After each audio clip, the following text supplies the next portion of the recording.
Welcome to Sniff Job, your AI-powered job hunting assistant.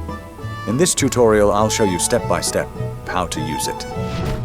First, when you enter Sniff Job for the very first time, we recommend you upload your most recent CV. Just click on Upload Resume. The system will extract key details such as your experience, education, and skills. Next, go to the My Resume section.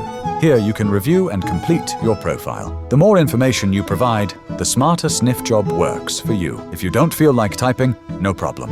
Go to the AI assistant.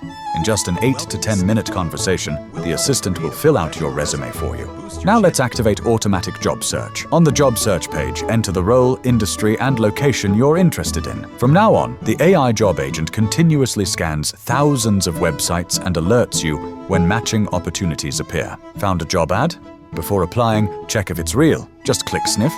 Found a job elsewhere? Paste the link or add it manually. On LinkedIn, Glassdoor, or Indeed, use our Chrome extension to check instantly before you apply. And within seconds, you'll get a full credibility report with a score from 1 to 10. Once you've confirmed the job is worth applying to, just click Generate Documents. Sniff Job instantly creates an ATS-optimised CV, a tailored cover letter, and even optional statements in any language and styled the way you want. The result is as polished as a professional writer with years of experience. And that's it. Upload once, search smarter, check ads, and generate documents. Use Sniff Job anywhere. Web, Google Play, App Store, and Chrome extension. Sniffjob.com, your one-stop job shop, powered by AI.